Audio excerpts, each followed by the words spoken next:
Right. My personal belief, I don't know what you'd want to call it, what I feel is happening here is that we're in a dream. There's an objective, omniscient, omnipotent, omnipresent being, consciousness and intelligence that exists before and beyond all space, time, and matter. People have called that God, Tao, Brahma, Void, infinite consciousness, you name it. It's the one with a capital O thing that exists and pre-exists the material world. Now, if you're an objective being like that, all known to yourself, what do you do with your existence? The only thing you can do with your existence is to play make-believe, hide and seek, to create Right. subjective things. You're the objective thing, right? So you have to create and you're a singularity as well. So you create a dualistic world like we're in here, sun, moon, day, night, male, female, inhale, exhale, everything's good and evil. It's all dualistic like this. Of course, God is a singularity. So God, the good with an O, creates the devil, the evil with a D, because it's necessary for there to be this other element. Otherwise, it's just God. It's just angelic robots on repeat. You have to have a demon or a devil or an evil for there to be freedom. And so they say Satan was God's highest angel and then he fell. So in the sense that God has no, he's all known to himself and objective, so he has to separate himself into an opposite like that.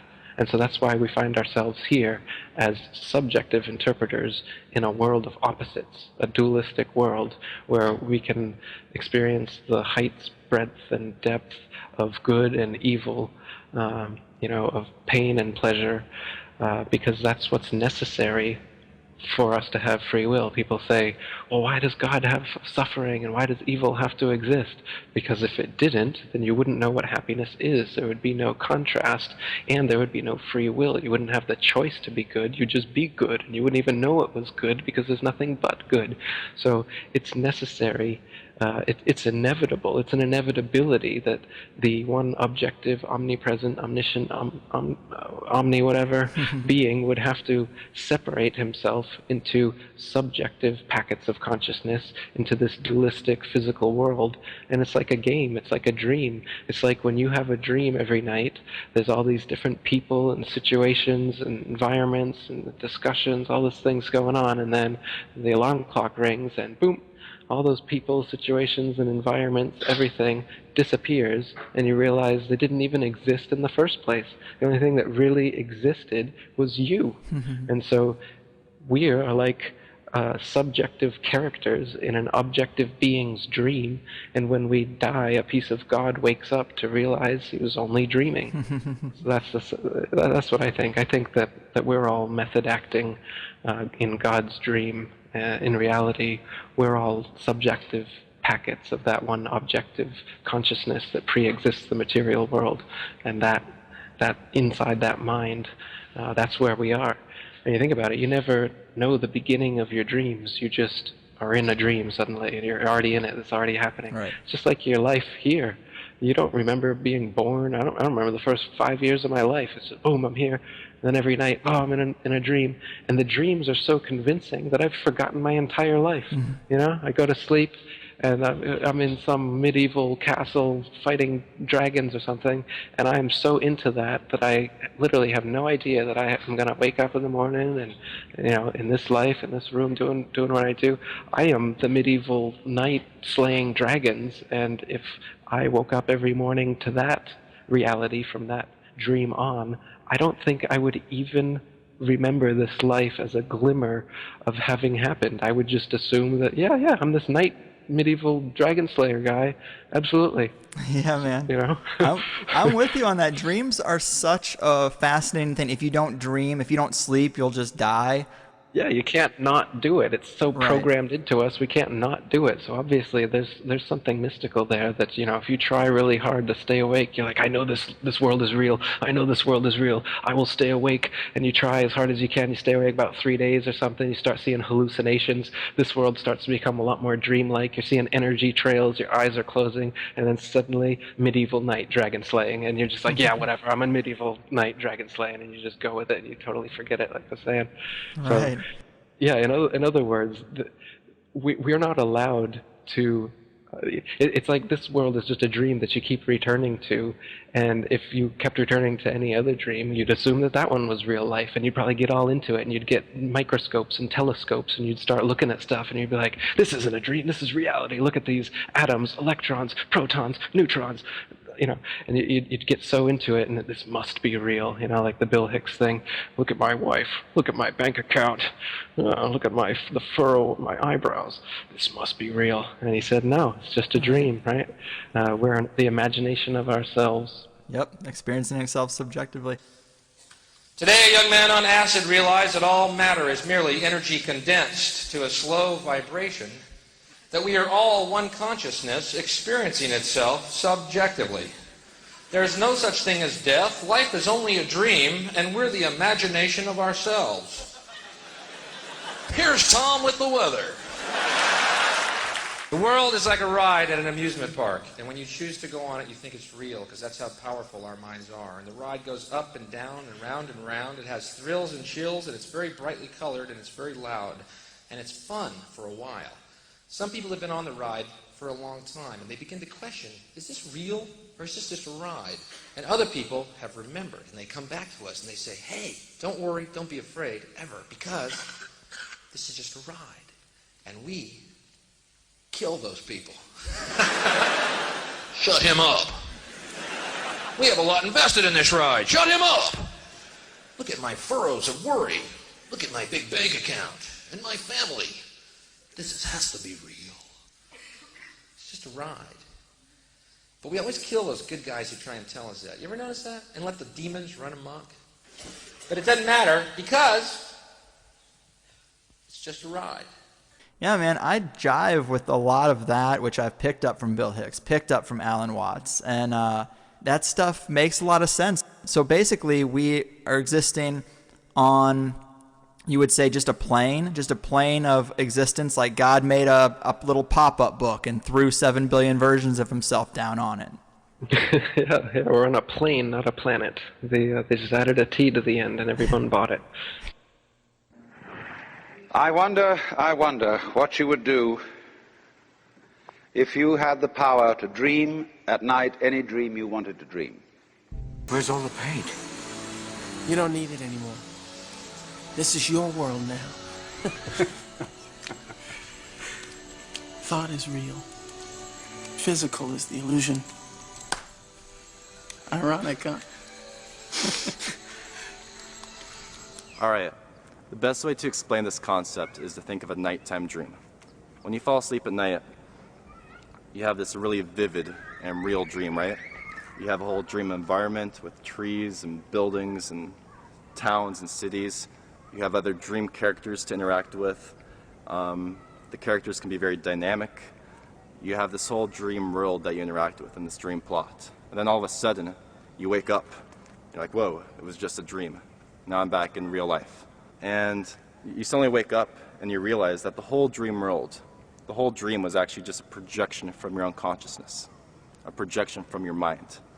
And yes, you were the avatar, this character walking around in your dream, interacting with these other dream characters, living that dream. But in actuality, you were actually the whole dream. You were the dream buildings, the dream trees, the other dream characters. Everything in the dream was a projection from yourself, a projection from your unconsciousness. And the whole dream, everything about the dream came from you. There was no objective dream world. It all came from you. Your whole dream world was all simulated from your mind. It was all simulated from your consciousness. This tripod right here is real. It's even if no consciousness existed, even if no life existed, this tripod would still be here. That's the objective perspective on how to look at life. That's the perspective that we're all born into and that we see right away. That this is this real universe that we're living in, right? However, think about that dream. It felt so real, but eventually you woke up and realized it was all simulated from your own consciousness. Without your consciousness, without an observer, none of this stuff would be real. It wouldn't be here. There'd be no way to sense it.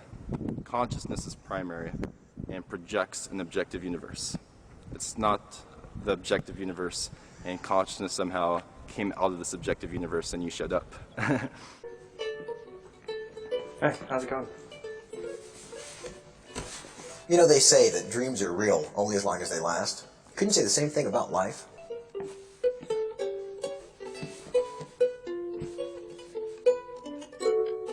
I had a friend once who told me that the worst mistake that you can make is to think that you are alive,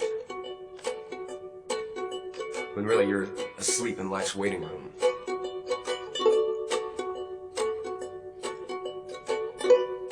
It's not like I'm having a bad dream. It's a great dream. But it's so unlike any other dream I've ever had before. It's like the dream. It's like I'm being prepared for something. Be lucid in your real life dream. This is just a dream. There's really not much to be afraid of.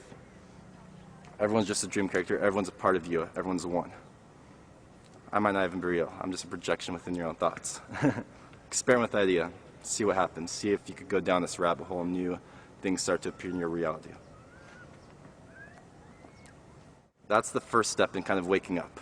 If you're watching this video, I'm already a projection within your own mind, confirming that this is true. However, it goes even deeper, because just how everything in life is in duality, male, female, light, dark, good, evil, life itself is actually in duality, between subjective reality and objective reality. Actually, if you use your imagination to the fullest extent, you can realize that subjective reality and objective reality can both be true at the same time. You could be living in a dream world where everything is a projection of yourself, while at the same time be living in an objective universe. The two exist together. But for now, you've been living in the objective universe for so long. Experiment living that life is a dream. Everything is an expression of yourself. When you're in a dream, do you just connect your identity with just the dream character? No, your identity is actually the whole environment. You are the buildings, the trees, the other dream characters. Everything is you. You're just interacting with yourself in an infinite amount of ways. However, there's other versions of you working together. That's how the two coincide. For now, as you're just starting to awaken to this idea, I'm one of your dream masters waking you up to this idea. Just a projection within your mind. Just experiment that everything is a dream. And just see if any magic starts to happen. Examine the nature of everything you observe. For instance, you might find yourself walking through a dream parking lot.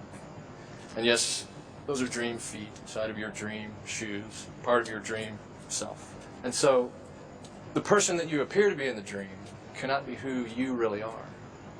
This is an image, a mental model. Well, here's the thing, see? Ever since I first encountered lucid dreaming, the fact that one could become self-aware during a dream, there was one philosophical concern that really raised a flag in my mind, and that is, who exactly is it that dreams the dream? In other words, who is this self that becomes aware? So, in order to ascertain the nature of the self, I decided perhaps the best approach was to consider the other, because after all, self and other are like black and white or day and night, because they go together. You can't have one without the other. The two are said to be mutually interdependent. And so, upon realizing that I was dreaming, I would approach the other beings in the dream, and I would ask them the question, do you realize that this is a dream? Do you realize, moreover, that you are in my dream?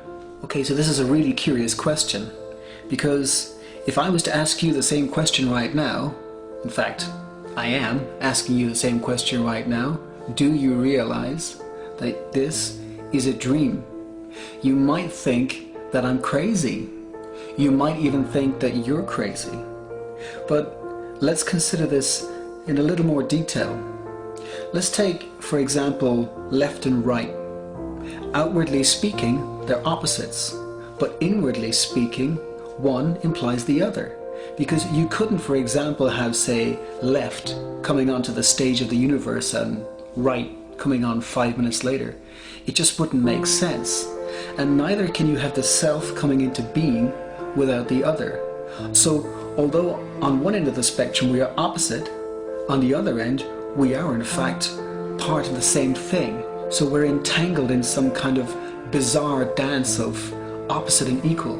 And it is precisely this dance that I'm referring to when I say that we are dreaming.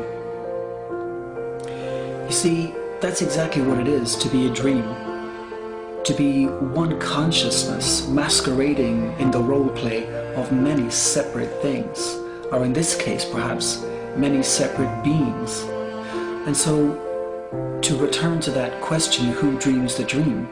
Perhaps it is the dream itself that dreams the dream. And you are that dream. It's just that you've chosen to forget in order that you may have the experience of the other. But you can't forget forever, because forgetting and remembering are like left and right or black and white. They go together. And thus, eventually, you have to remember.